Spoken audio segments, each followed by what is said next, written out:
আমি যখন ফজরের নামাজ আদায় করি, নামাজ শেষে মনে মনে ভাবি, এটাই বুঝি আমার জীবনের শেষ নামাজ। আমার পক্ষে হয়তো আর জোহরের নামাজ পড়া সম্ভব হবে না। জোহরের নামাজ পড়ার আগেই আমার হয়তো মৃত্যু হবে। হযরত আলী আরো বলেন, ইয়া রাসূলুল্লাহ, এভাবে যখন জোহরের ওয়াক্ত চলে আসে, আমি আবার জোহরের নামাজ আদায় করি এবং মনে মনে ভাবি, এটাই বুঝি আমার জীবনের শেষ নামাজ। আমার নসিবে আর হয়তো আসরের নামাজ পড়া সম্ভব হবে না। ওগো আল্লাহর নবী, হয়তো আসরের নামাজের আগে আমার মৃত্যু হয়ে যাবে। আলহামদুলিল্লাহ নাহমাদুহু ওয়া নাস্তাঈনুহু ওয়া নাস্তাগফিরুহু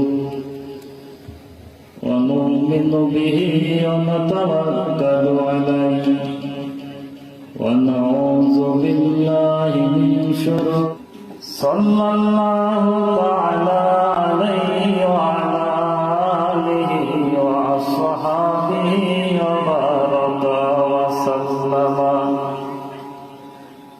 وبارك وسلم تسليما كثيرا كثيرا أما بعد فأعوذ بالله من الشيطان الرجيم بسم الله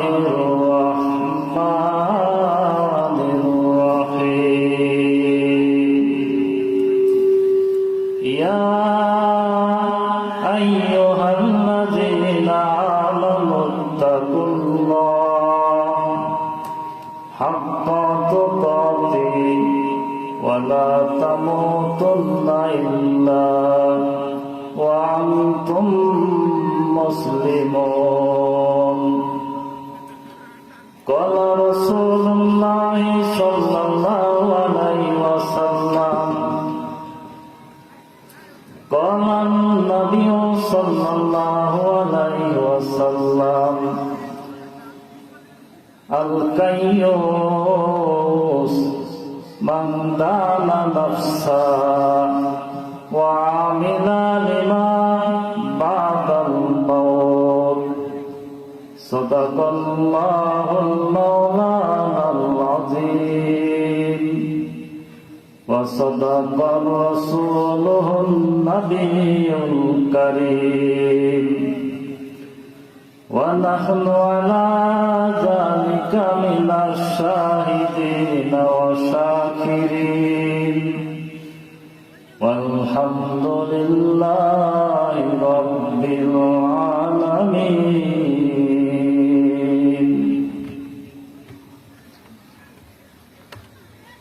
বাহারুল উলুম ইসলামিয়া মাদ্রাসার উদ্যোগে হাফেজ ছাত্রদের পাখি বন্দান উপলক্ষে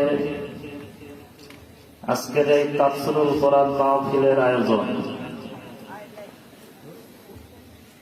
আজকের এই মাহফিলে সম্মানিত হাজিরিন, আমরা আল্লাহ পাকের দরবারে শুকরিয়া আদায় করি, যিনি আমাদেরকে দয়া করে, মায়া করে, খাস রহমত করে দুনিয়ার যাবতীয় ফাসাদ থেকে, দুনিয়ার যাবতীয় গুনার কাছ থেকে মুক্ত রেখে আমাদের এই বরকতময় মাহফিলে আসার, বসার এবং কিছু দিনই আলোচনা শোনার এবং বলার তৌফিক দিলেন।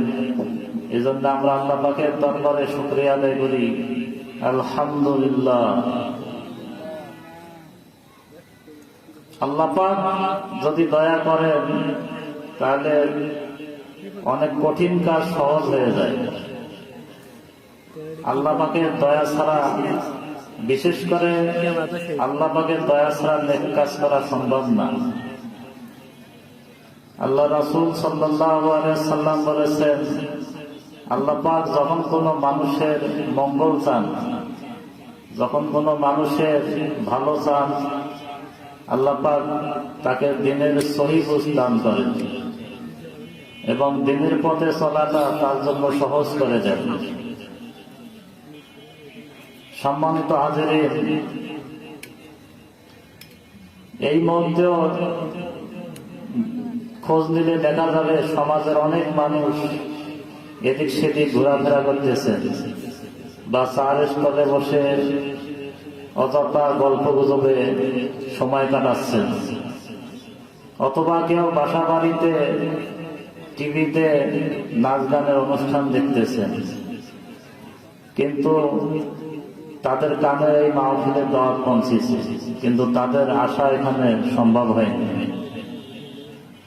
সেই দিক থেকে আমরা আল্লাহ পাকের প্রতি আরেকবার শুকরিয়া আদায় করি যে তিনি আমাদেরকে এই গুনার কাছ থেকে মুক্ত করে এই দ্বীনি পরিবেশে যে আসার তৌফিক দিলেন, এই জন্য আমরা আরেকবার বলি আলহামদুলিল্লাহ। আমরা এই দুনিয়ায় কেউ থাকবো না, দুনিয়া আসলে থাকারও জায়গা না। আমাদের মা বাবা, ভাই বোন, আত্মীয় স্বজন, পাড়া প্রতিবেশী অনেকেই দুনিয়া থেকে চলে গেছে। এমন একদিন আসবে আমরাও থাকবো না, আমরা এই দুনিয়া ছেড়ে চলে যাব। অর্থাৎ আল্লাহ পাক বলেন বিসমিল্লাহির রহমানির রহিম, কুল্লু নাফসিন যায়িকাতুল মাউত। অর্থাৎ যাদের প্রাণ আছে, আল্লাহ পাক বলতেছেন যাদের প্রাণ আছে তাদেরকে একদিন না একদিন মৃত্যুর স্বাদ গ্রহণ করতে হবে। মৃত্যু এমন একটি বিষয় যা সুনিশ্চিত এবং অবধারিত বিষয়, কিন্তু এই মৃত্যু কখন কার কোথায় হবে আমরা তা জানি না। হতে পারে এখনই, অথবা 1 ঘন্টা পর, অথবা 1 দিন পর, অথবা 1 বছর পর। মৃত্যু সম্পর্কে আল্লাহর হাবিব জনাবে মুহাম্মদুর রাসূলুল্লাহ সাল্লাল্লাহু আলাইহি ওয়াসাল্লাম হযরত আলী রাদিয়াল্লাহু তাআলা আনহুকে বলতেছেন, হে আলী, তুমি কি জানো তোমার কখন মৃত্যু হবে? তুমি মৃত্যুকে কত কাছে মনে করো? হযরত আলী রাদিয়াল্লাহু তাআলা আনহু বলতেছেন, ইয়া রাসূলুল্লাহ, আমি যখন ফজরের নামাজ আদায় করি, নামাজ শেষে মনে মনে ভাবি এটাই বুঝি আমার জীবনের শেষ নামাজ। আমার পক্ষে হয়তো আর জোহরের নামাজ পড়া সম্ভব হবে না, জোহরের নামাজ পড়ার আগেই আমার হয়তো মৃত্যু হবে। হযরত আলী আরো বলেন, ইয়া রাসূলুল্লাহ, এভাবে যখন জোহরের ওয়াক্ত চলে আসে, আমি আবার জোহরের নামাজ আদায় করি এবং মনে মনে ভাবি এটাই বুঝি আমার জীবনের শেষ নামাজ। আমার নসিবে আর হয়তো আসরের নামাজ পড়া সম্ভব হবে না। ওগো আল্লাহর নবী, হয়তো বা আসরের নামাজের আগে আমার মৃত্যু হয়ে যাবে। এভাবে যখন আসরের নামাজের সময় চলে আসে, আবার যখন আসরের নামাজ আদায় করি, আবার মনে মনে ভাবি এটাই বুঝি আমার জীবনের শেষ নামাজ। আমার মাগরিবের নামাজ পড়া হয়তো সম্ভব হবে না, মাগরিবের আগে আমার হয়তো ইন্তেকাল হবে। এভাবে আবার যখন মাগরিবের নামাজ চলে আসে, আবার যখন মাগরিবের নামাজ আদায় করি, তখন মনে মনে ভাবি এটাই বুঝি আমার জীবনের শেষ নামাজ। হয়তো বা এশার নামাজ আর জীবনে পড়তে পারবো না, এশার নামাজের আগে আমার মৃত্যু হয়ে যাবে। আল্লাহর হাবিব মুহাম্মদুর রাসূলুল্লাহ সাল্লাল্লাহু আলাইহি ওয়াসাল্লাম বলেন, আলী রে, তোমারে ধারণা ভুল, হে আলী, মনে রাখিও রে আলী,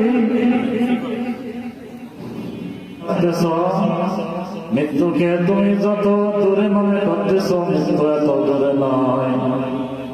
মনে রাখিও রে আলী, তুমি যখন নামাজ পড়ো, নামাজের মধ্যে যখন ডানে বামে সালাম ফিরাও, অর্থাৎ শেষ বৈঠকে যখন তাশাহুদ, দরুদ শরীফ, দোয়া মাসুরার পর ডান পাশে সালাম ফিরাও, মনে রাখিও রে আলী, বাম পাশে সালাম ফিরার আগে তোমার মৃত্যু হতে পারে। অর্থাৎ দুই সালামের মাঝখানে মাত্র 2-1 সেকেন্ড সময় থাকে। মনে রাখিও রে আলী, এত সংক্ষিপ্ত সময়ে তোমার মৃত্যু হতে পারে। আব্বাসীয় খলিফাদের মধ্যে শ্রেষ্ঠ খলিফা ছিলেন খলিফা হারুন রশিদ। খলিফা হারুন রশিদ তার শাইখ হযরত বালুল দানার রহমতুল্লাহ আলাইকে বলেন, হযরত আমাকে কিছু নসিহত পেশ করুন। হযরত বালুল দানা রহমতুল্লাহ আলাই বলেন, হে হারুন, মনে রাখিও, এই ক্ষণস্থায়ী জীবনে, এই ক্ষণস্থায়ী দুনিয়ায় রং তামাশায় ভোগ বিলাসে মত্ত হইও না। আর একটা কথা মনে রাখিও, আজ যেমন তুমি তোমার আত্মীয় স্বজনকে ঘাড়ে করে নিয়ে কবরস্থানে গিয়ে কবর দিয়ে আসতেছ, হে হারুন, মনে রাখি এমন একদিন আসবে যেদিন তোমার নিকটতম আত্মীয় স্বজন তোমাকে ঘাড়ে করে নিয়ে কবরে গিয়ে মাটি চাপা দিয়ে আসবে। কিন্তু দুর্ভাগ্যজনক হলেও সত্য, আমাদের শরীরে যতক্ষণ শক্তি থাকে, যতক্ষণ আমাদের হাত পা সচল থাকে, ততক্ষণ আমরা মৃত্যুর কথা ভুলে যাই। অর্থাৎ মৃত্যুকে স্মরণ করি না, বরঞ্চ মানুষের উপর জুলুম করি, মানুষকে লাঞ্ছিত করি, মানুষকে অপমান করি, অন্যের জমি দখল করি, অন্যকে আঘাত করি। আর যখন শরীরের হাত পা অঙ্গ প্রত্যঙ্গ অচল হয়ে যায়, হয়তো কঠিন কোনো রোগে আক্রান্ত হয়ে যায়, তখন আমরা মৃত্যুকে স্মরণ করি। আর গায়ে যতক্ষণ শক্তি থাকে ততক্ষণ আমরা মৃত্যুকে ভুলে যাই। অথচ আল্লাহর নবী মুহাম্মদ রাসূলুল্লাহ সাল্লাল্লাহু আলাইহি ওয়াসাল্লাম ইরশাদ করেন, ক্বালা নবী সাল্লাল্লাহু আলাইহি ওয়াসাল্লাম, আকসিরু যিকরা হাযিমিল লাযাত। দুনিয়ার সকল স্বাদ নষ্টকারী মৃত্যুকে তোমরা স্মরণ করো, কারণ মৃত্যু স্মরণ মানুষকে আল্লাহমুখী করে। মৃত্যু স্মরণ মানুষকে গুনাহ থেকে বেঁচে রাখে।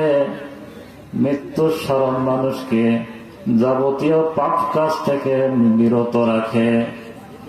অর্থাৎ কেউ যদি মৃত্যুকে সবসময় স্মরণ করে, তার দ্বারা ঘুষ খাওয়া সম্ভব না, তার দ্বারা সুদ খাওয়া সম্ভব না, তার দ্বারা জিনা ব্যভিচার যে কোনো অন্যায় কাজ করা সম্ভব না। যদি সে মনে করে আমি এখন ঘুষ খাচ্ছি, এই সময় যদি আমার মৃত্যু হয়ে যায়, তখন আমার কবরে কি হবে, হাসরে কি হবে। স্যার আল্লাহর হাবিব বলেন, যদি গুনাহ করা অবস্থায় মৃত্যু হয়, ওই সময় গুনাহ করার কারণে তার ঈমান সাথে থাকে না। আর ওই সময় যদি মৃত্যু হয়, তার মৃত্যুটা ঈমান ছাড়া হওয়ার সম্ভাবনা থেকে যায়। আল্লাহর সাহাবীরা বললেন, আল্লাহর নবী, ওই যখন মানুষ গুনাহ করে তখন তার ঈমান কোথায় থাকে? আল্লাহর হাবিব বলেন, ওই সময় মানুষের ঈমান মাথার উপরে ভাসতে থাকে। গুনার কাজ যখন শেষ হয়, আবার ঈমান তার মধ্যে চলে আসে। সম্মানিত হাজিরিন, আমরা যারা এখানে উপস্থিত হয়েছি আমরা সবাই নিয়ত করব যে আমাদের দ্বারা যেন কোনো গুনার কাজ সংঘটিত না হয়। এই বলে আমি আমার সংক্ষিপ্ত বক্তব্য শেষ করছি। ওয়া আখিরি দাওয়ানা আনিল হামদুলিল্লাহি রাব্বিল আলামিন।